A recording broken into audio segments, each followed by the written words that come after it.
Hello, YouTube. Welcome to the Mosley Speaking Podcast. I'm your host, Daryl. And I'm Mike. We could be talking about the NBA Finals and a lot of other topics that we like to talk about, including sports, music, and entertainment. So let's go ahead and hit it off with the NBA Finals. What's your thoughts about it, Mike? Oh, man, I just feel like Denver hit them in the head, but I really feel like they had the advantage because you coming off a 7-game series, Miami coming off a 7-game series, a grueling 7-game series at that. Took a lot out of them. You playing in that altitude. Then I'm looking at Miami team. They basically is almost playing 3 guards, 4 guards, basically, if you want to be honest. You playing 4 guards and you playing Bam Adebayo. Yeah. You look at that Denver, they playing Jokic at 7 foot, Michael Porter Jr. 6'10", small forward, Aaron Gordon 6'9". So half the time I'm looking at the game when Aaron Gordon was getting off, you had Matt Strus checking him. Strus is no way, no shape, no form to stop Aaron Gordon from getting them points. Correct. So I'm at the point. I know Eric Spoelstra he's one of the top 3 coaches of all time in my eyes because of what he's done with teams without LeBron and Wade. But I feel like now we're going to see what kind of adjustment they make tonight for game 2 because I really feel like he has to play Kevin Love more because you have no other bigs on that team. Cody Zeller's your backup center. But you got to have somebody who can pull out Jokic from the goal so they can help out. And then I looked at the stats right here. The first time I think in NBA history, Miami only shot 2 free throws. That means that they was living and dying by the 3. They didn't hit it. They had a lot of open shots, but they missed a lot of open shots as well. True. My thing is, let's see if by playing the first game in Denver in altitude, they get adjusted to it, get the other series out the way, and let's see if they're going to make some adjustments tonight because if Denver go up 2-0, I really feel like this is going to end up in about 5. Right. Well, I don't think it'll end in 5. I think Spoelstra is going to actually make some real great adjustments. He's been in situations like this before. Even though Denver do have Jokic, he's definitely one of those dudes that it's hard to stop him, it's hard to contain him. True. So you're going to have to try to get him in pick and roll. You're going to have to try to get him in early foul trouble. You're going to have to bring him out from that middle. But that's the problem. Bam Adebayo can only shoot but so far. Correct. So if you put him in pick and roll, if the man goes under, if you telling Jamal Murray, whoever's in the pick and roll, you go up under, you're going to live with the results of them shooting. Now, if Miami hit a lot of their threes, Denver going to be in trouble because Miami in the regular season wasn't that great of a 3-point shooting team for some reason. But this postseason, they had the best 3-point shooting team. And you're getting Tyler Hero back supposedly game 3. So it's going to be very interesting to see how they come out tonight because I think you said you don't think it's going. I think if they lose tonight, I think it's a wrap. If they lose tonight, it's definitely going to be hard for them to get out that hole. To win 4 out of the next 5 games, I just don't see that happening. I think that they definitely need to bring Tyler Hero in. They definitely need to bring Kevin Love in. They definitely need to have maybe Kevin Love and Tyler Hero doing a pick and roll, getting Jokic out there, bringing Jamal Murray out there, let them 2 go at it because even you got to guard Kevin Love because he's definitely capable of hitting the 3, and then Tyler Hero, he's definitely capable of shooting that 3. So, but the thing is, Jokic is averaging the triple double. I mean, he's averaging. This ain't just one game. He's averaging triple double for the whole playoff. Exactly. So people can say he plays slow, he's methodical, but all this. But listen, he's a problem. He's a problem because you know why? Because he's always close to the goal, so that's why he's always getting those tap rebounds or tipping himself rebounds. So you got to bring him away from the goal. You got to get him away from that paint.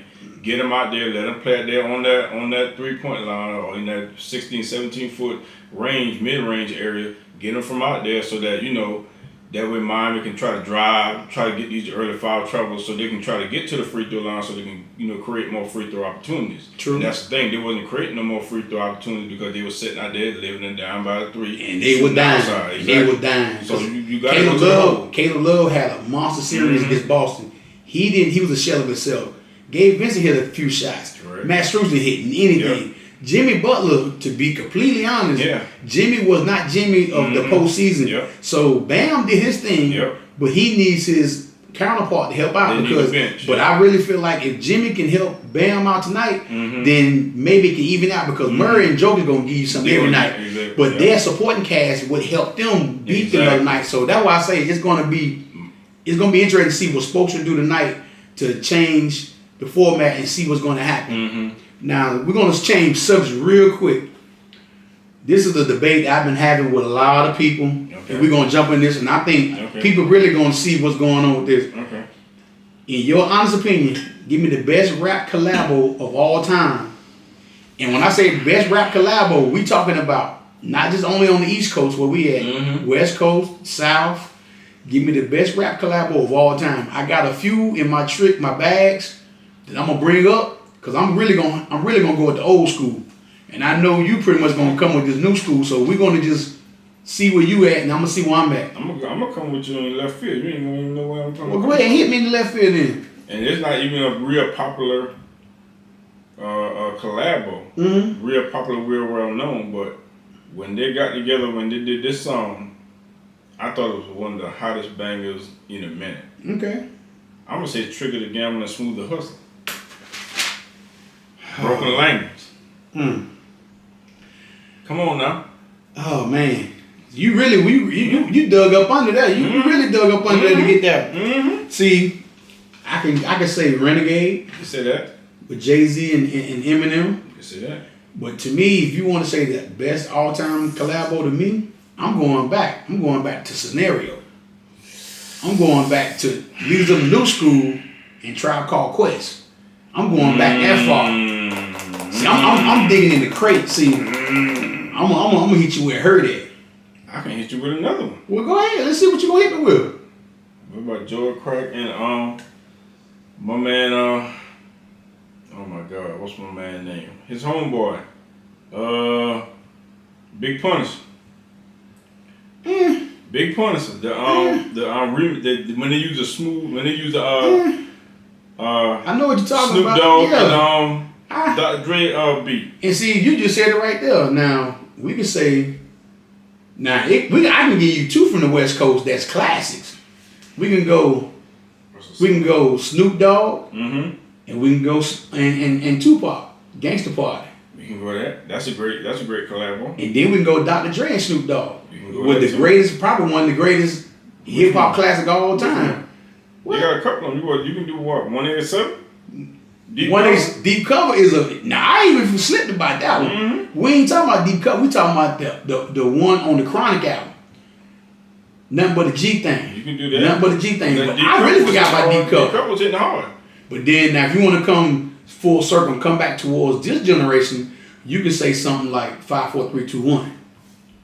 You had LL, Method Man, Redman, Cannabis, DMX. Come on, man. You can say I'm so hood.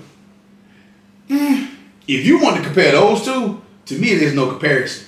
You might have more artists on the other one, but 5, 4, 3, 2, 1 hits you hard. But we were saying collabos, but that, we putting a little bit with I'm So Hood, that had a lot of people. Well, all of them both have, but they still collabos, but it's more than one artist. That's what we're looking at. We're saying what's the best rap collabo of all time. So it doesn't necessarily mean you have to have two people. You can have multiple. Because I know some people probably gonna say self-destruction. You can go back to that point. Or I can go even further back and say Buddy. You can go back to that, yeah. You had Jungle Brothers, Tribe, Leaders. You had everybody in there. Money Love. You had everybody in there. So I'm hitting you with the old school stuff. Like, I'm not, Or you can say,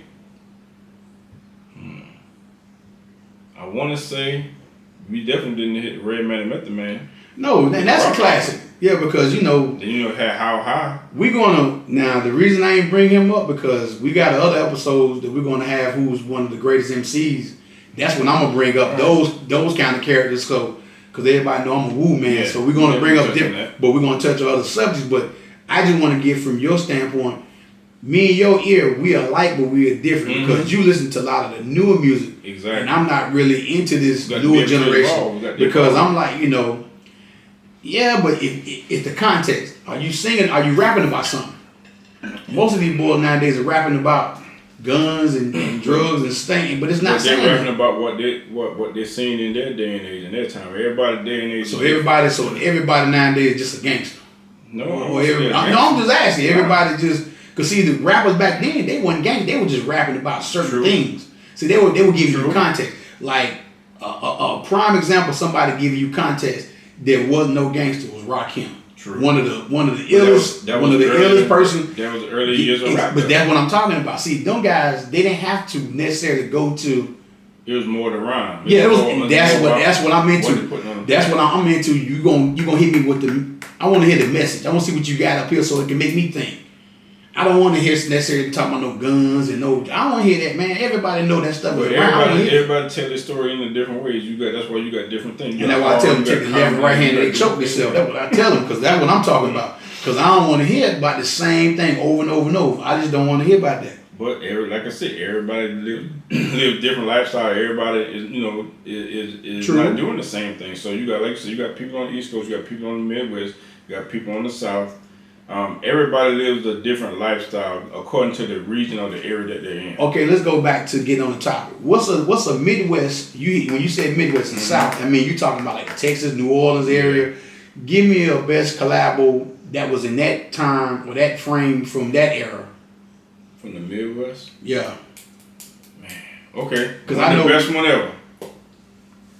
Poor Pimpin'. Do you want to die? Oh, now there you go. Now you talking. Now you talking. Do you want to ride? You talking now. Now you talking. Now you talking. Poor Pimpin'. One of the best, man. It is. And like I say, we not because it's an artist right now I'm thinking about. As a matter of fact, 2 artists I'm thinking about right now. You put them on any kind of collabo, it's gonna smash. But we talking about rap duo, so I don't want to bring R&B into this because I'm sitting over here thinking about Busta Rhymes. Oh, I'm gonna give you another. I'm gonna give you another from the South. This is way in the South. I'm talking about like Mike. We're going deep down into the Florida, the Everglades. Okay. We're going 16 ain't enough, baby. Rick Ross and Andre 3000, who were one of the greatest lyricists there ever been in my eyes. That's definitely a banger. Yeah. Definitely a banger. Andre 3000, hey man, it probably do in everybody one of everybody's top 5. Realistically, Andre 3000 pen game is intergalactic. Yes. It's out of this world. Yes. So, yeah. Everybody knows. And I don't think, me personally, I don't think he gets enough credit for his. Every time he touch a song, like matter of fact, okay, what's the song in Atlanta? He was on the remix with trying to walk it out. Exactly. You hit the nail on the coffin. When that song came out, it was an okay song to me. Once he got when they made a remix, it took that song to a whole nother stratosphere. True. Anytime Andre gets on something, it's just like, you be saying to yourself like, okay, what's the song you gave me with T.I.? Sorry, I'm sorry. Yeah. See what I'm saying? It's like when he touches something, it's just, and that's what I guess in the years I've been living when it comes to music, that's the one thing that hurts me the most, that he just pretty much just kind of just went away. Big Boy still wants to do music, but Andre just went a whole nother route. Okay, I saw a thing on where the reason why he said it, because when you hip hop, it has to be something that you live every day. See, back then they was living hip hop every day, but now he grown, he got kids. He don't do that every day. So you say he don't have the inspiration no more, basically? Inspiration no more, yeah. But I promise you, hip hop is a lifestyle. He's damn lifestyle. I promise you, out of all the people that I miss in the music industry, that's the one cat that when he hits something, you be like, come on, man. I mean, this dude, he's just different. Well, you got to think about who. Okay, let's get on that little timeline right there. Cats that get on the track, and once they get on the track, they make it their own. You say Andre 3000, right? Yeah. Okay. That's the line. Okay, you say Busta. That's an easy one. Current Drake. Oh man, yeah. Come on. J. Cole. True. And I'm gonna give you one from out west. Kendrick Lamar. Kendrick, definitely.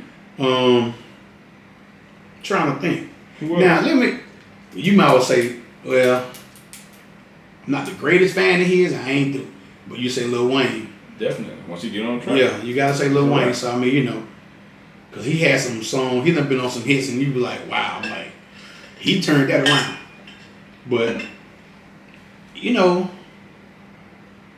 it like I said, it's everybody got a different collab. Everybody got a different top 10. Everybody got a different top 5. Everybody got a different top 3.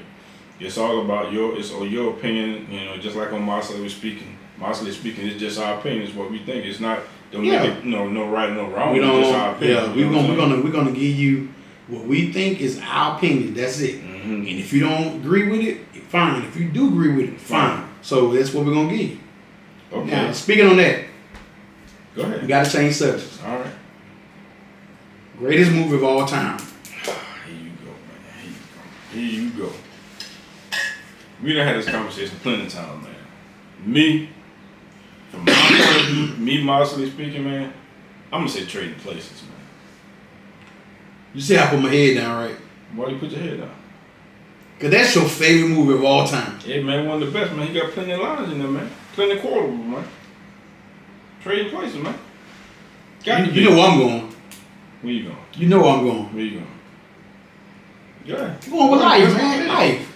Listen. I can't knock that one. Listen. I'm not knocking, but now, let's do the correlation of that, though. Eddie Murphy in both of them. Mm-hmm. But life, you can watch that movie when it came out. 2 years later, 10 years later, you still gonna laugh at every scene like you never seen that movie. True. And that's not too many movies that you can do that over that period of time. You like, man, you still laugh at scenes. I'm gonna tell you one thing about Trading Places that a lot of people don't really think about too.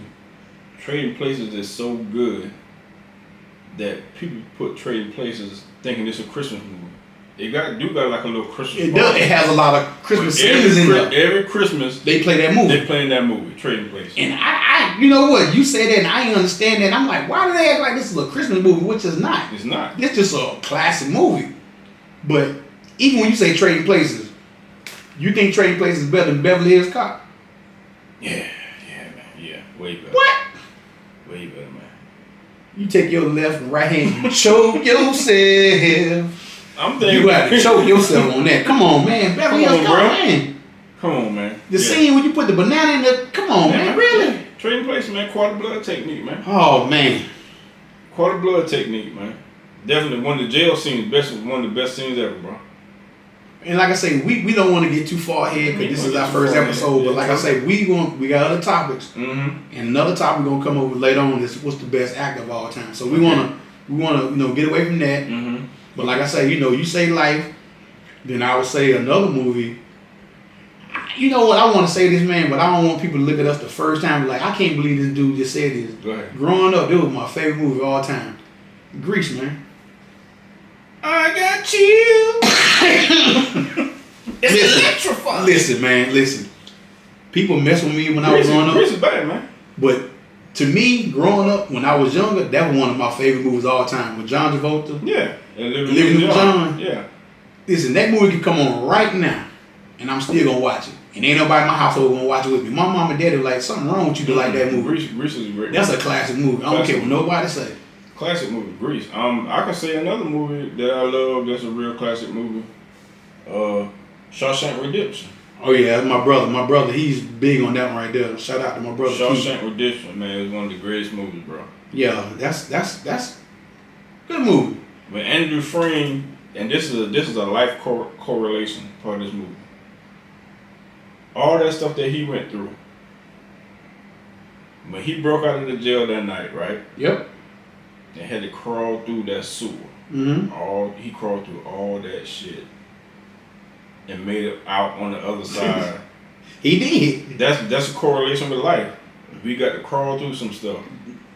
I see where you're going with. So now you're gonna see what I'm saying? Hold on. So you're gonna sit right here on this podcast. Stuff, man. So you're gonna sit right here on this podcast, and now you're gonna preach to me. You're gonna teach me life's lessons. Yeah, man. You gotta see, go through some stuff. That's why this podcast will be different. We're gonna go through. This man sat here and preached to me. You gotta go through some stuff, man. On the Sunday afternoon, this man preaching to me on the Sunday afternoon. Andrew Frame went through some stuff, man, to get on the other side of where he needed to be at, bro. In order to get, he never gave up. He did. Even though he was in that jail and he was accused of something that he didn't do, he still, kept trucking on, kept the faith, kept believing, and then went through what he had to go through to get to the other side to make it, make it to the mountaintop. So sometimes you just got to keep your nose to the grindstone, man. Just keep pushing forward, man. Don't give up. But we're gonna go ahead and conclude this episode of Modestly Speaking Podcast. It's the first of many though, so we're gonna hit y'all with podcast. Like I said, it's gonna be a different kind of podcast because we're not just gonna be talking about sports because we know a platform. It's a bunch of people out there like the Pivot. I Am Athlete out there. True. You got a bunch, shout out to Garnett and Paul Pierce for their podcast. Mm-hmm. The Knuckleheads. The Knuckleheads, Up in Smoke. So, Up in Smoke. Yeah, Up in Smoke. Up in Smoke. So, it's a lot of platforms out there because we don't want to just hit sports. We want to hit different things. We want to hit different topics. We want to give you something to think about and listen about. And so the next episode, you come back and be like, these guys giving us some entertainment, sports, and music. So we're going to hit you with all three. So hopefully you enjoyed it. We're going to sign out on this one. Check you out on the next one. Appreciate it. Peace. Peace.